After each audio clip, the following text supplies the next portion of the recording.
Good evening, guys. It's January 3rd, Thursday. Welcome back to the vlog. It's a little late.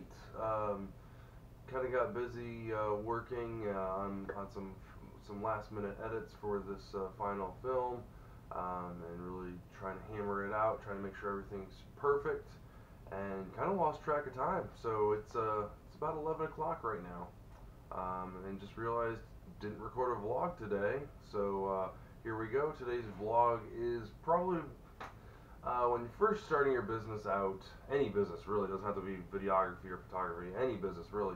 One of the main documents that you want to make sure that you have fleshed out is your business plan. And that's what we're going to be diving into today. I'll tell you 5 things that go into a good business plan, and then I'll let you take a look at the document that I started with, and kind of where my business plan is at this point in time. I'll also leave a link down below where you can download the template that I use to actually start my business plan. So let's go ahead and jump into it, and yeah, let's get it going.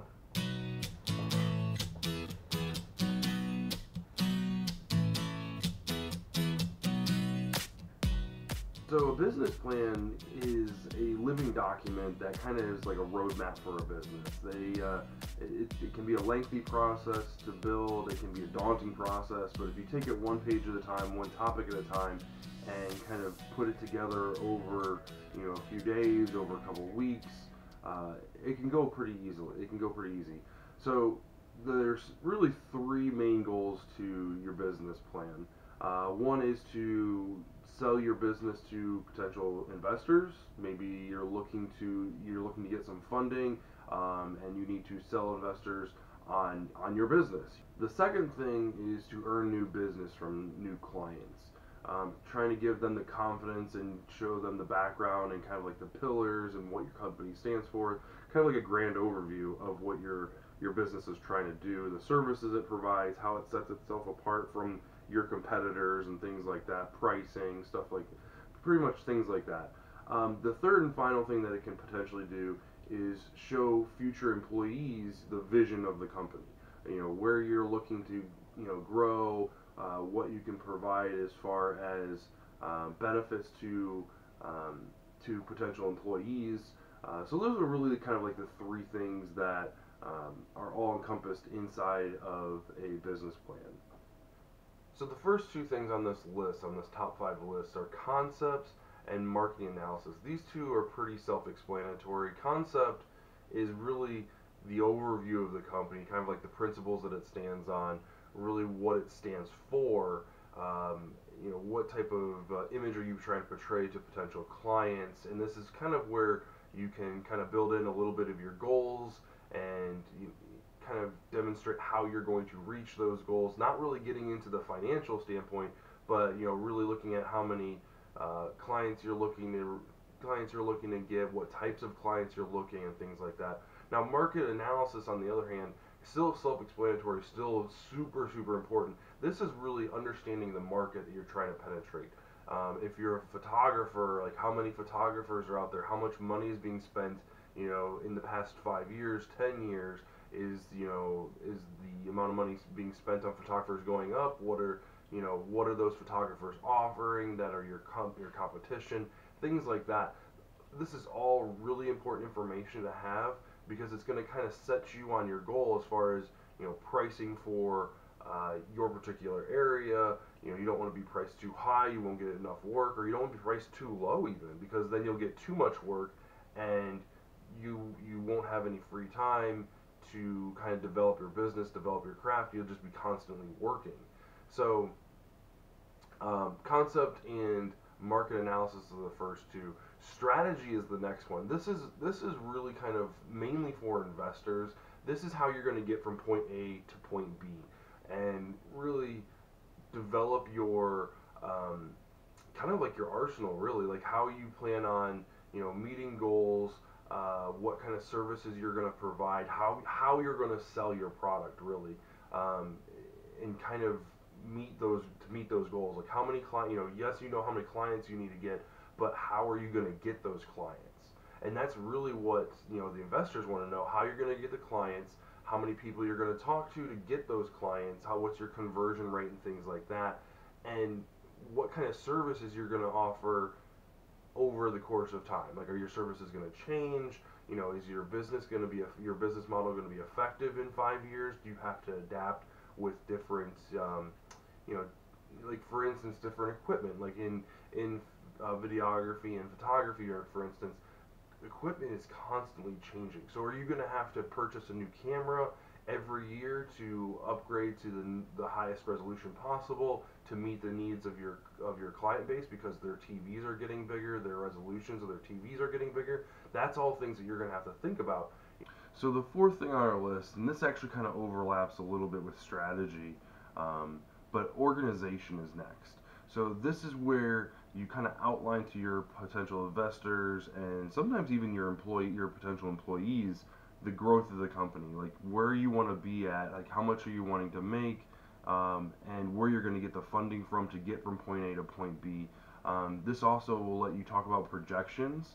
How many clients are you looking to get in this year versus the following year, so on and so forth, and really kind of make create a map, a roadmap for the success of your business.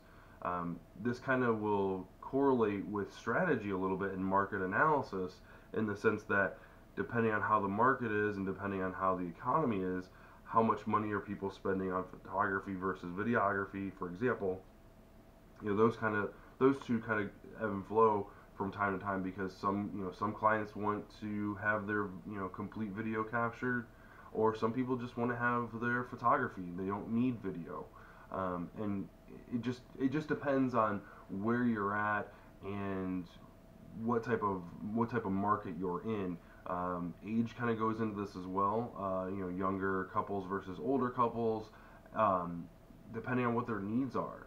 So this all kind of goes into your organization, trying to plan out your projections and going forward with each and every step, year after year after year. The last bit, this is probably the most boring part, at least in my opinion, is the financials. Budget, budget, budget, budget, budget, budget. Like this is huge for investors. This is exactly what they want to know. They want to know where you're spending your money, where you're saving your money. It's just the success of the business, right? You can't have a successful business if you're not making an income, or not creating money. Many financial plans start out 5 years, some span to even 10. But those first 5 years are so important.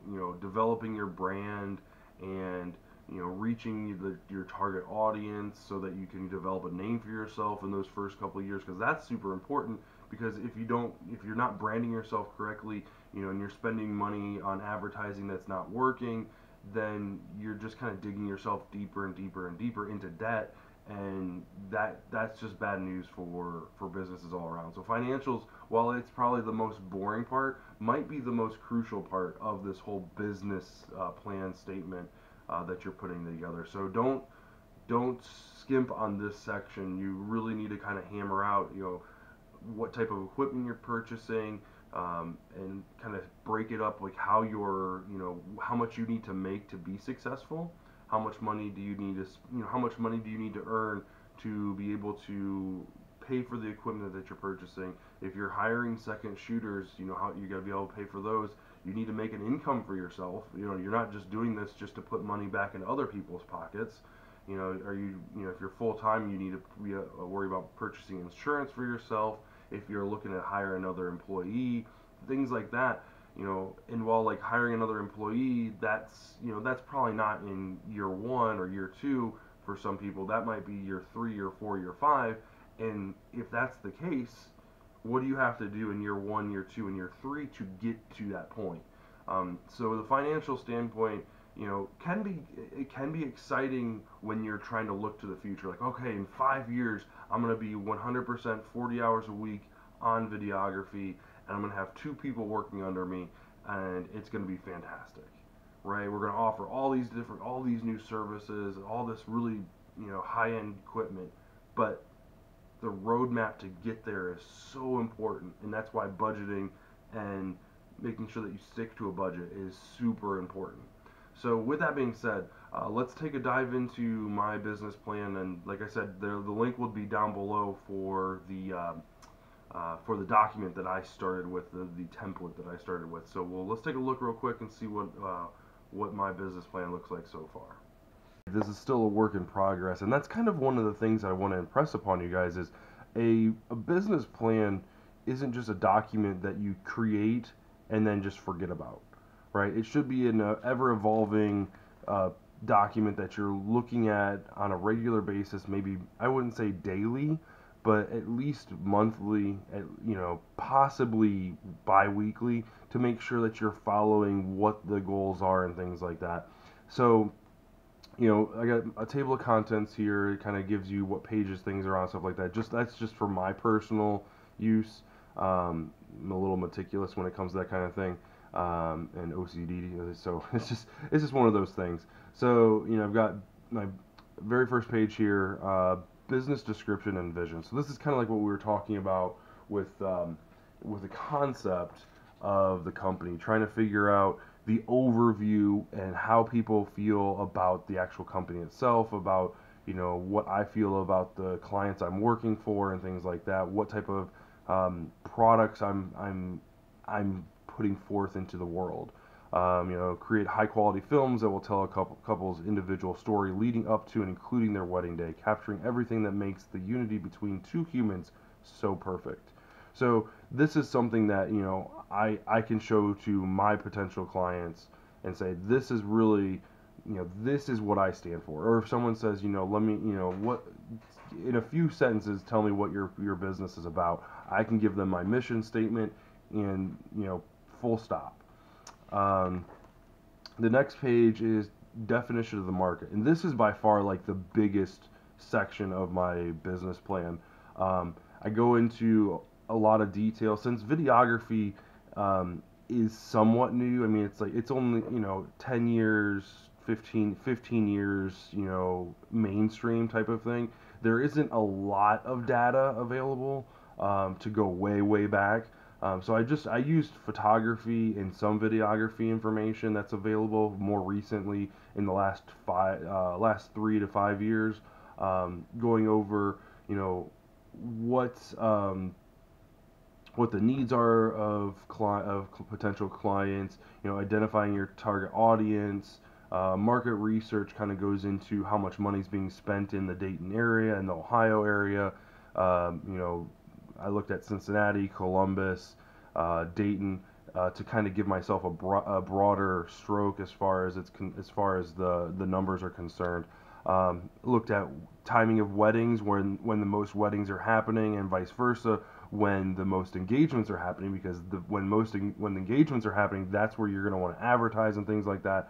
So most weddings are happening in the latter half of the year. However, the majority of people are getting engaged in the end of December, Christmas, New Year's, January, February for Valentine's Day, things like that. So all that goes into here. Size of the wedding party I put in here as well.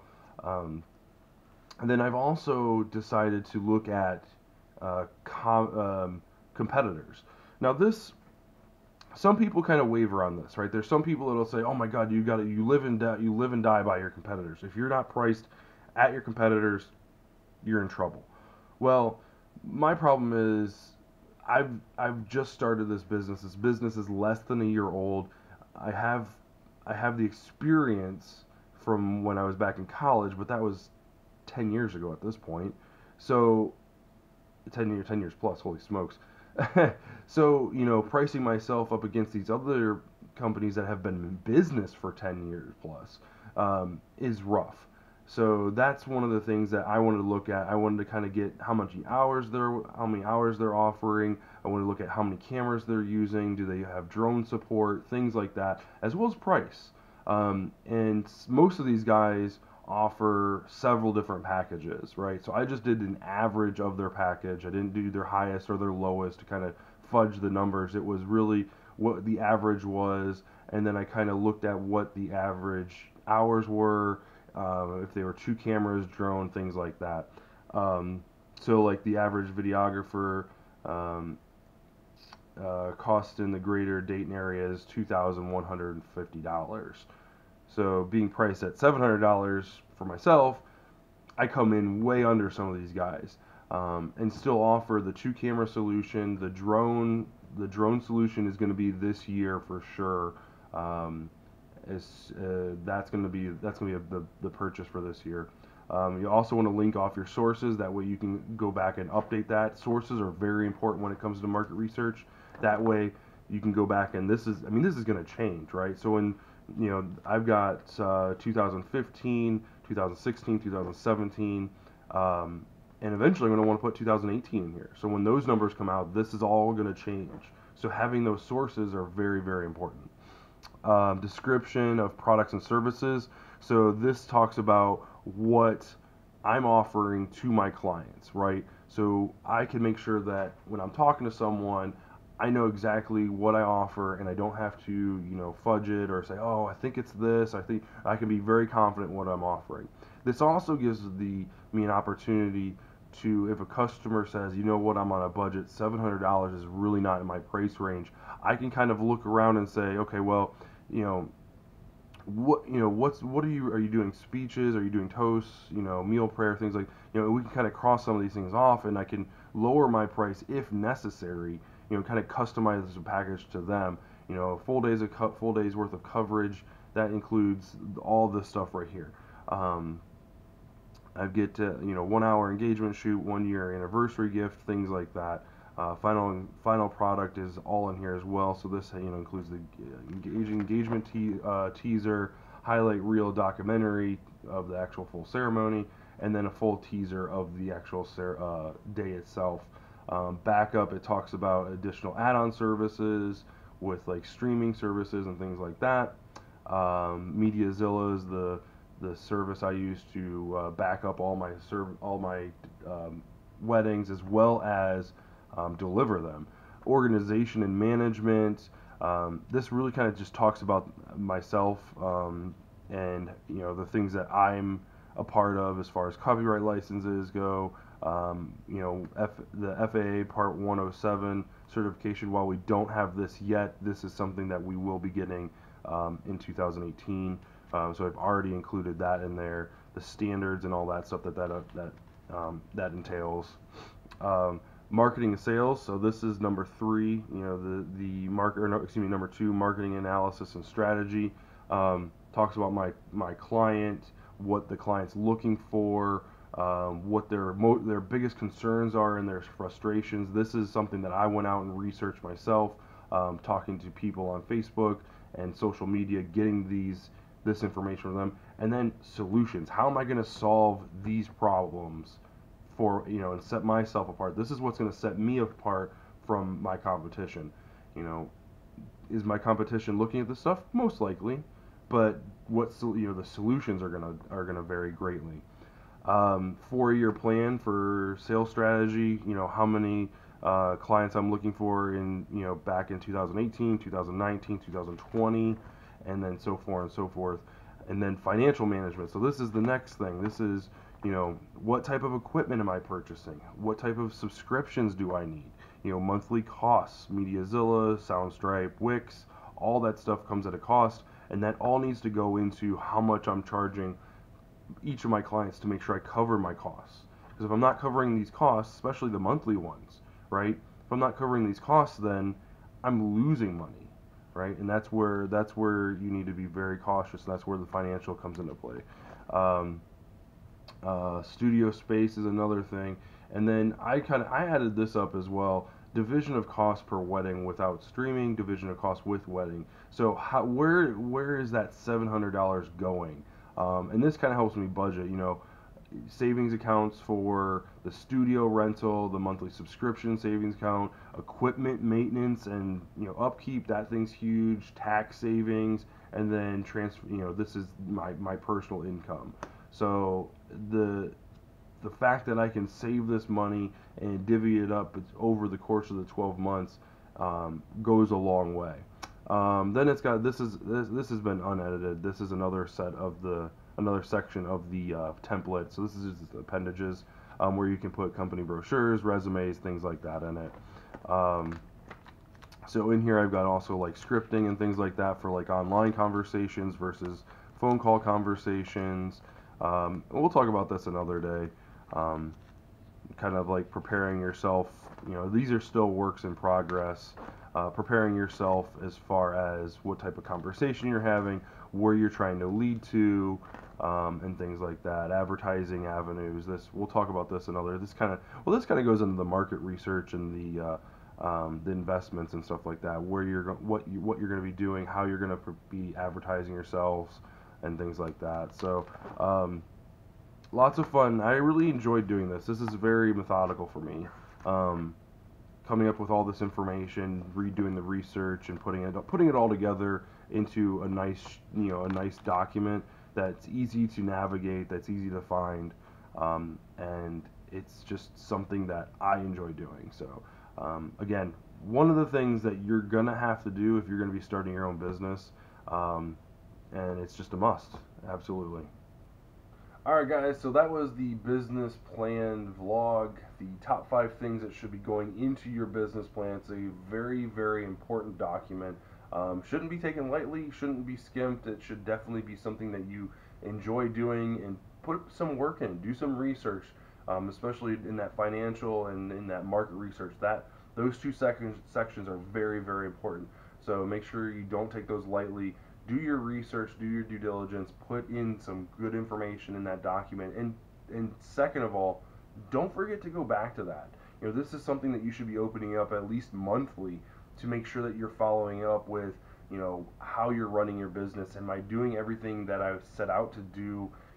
That those advertising avenues and things like that, that's super important as well. This document shouldn't be created and then just put on the shelf at all. Definitely not. So I hope you learned something today. I hope you got a little bit of information, or maybe I inspired you. Hopefully I inspired you to go out and create something like this. If you're starting your business, this is again one of the best documents to help your success. And it starts with a solid business plan. It doesn't necessarily have to be long, and it could just be one page and that's it. But just make sure that you're putting everything into it as possible. That way you can get the most out of it.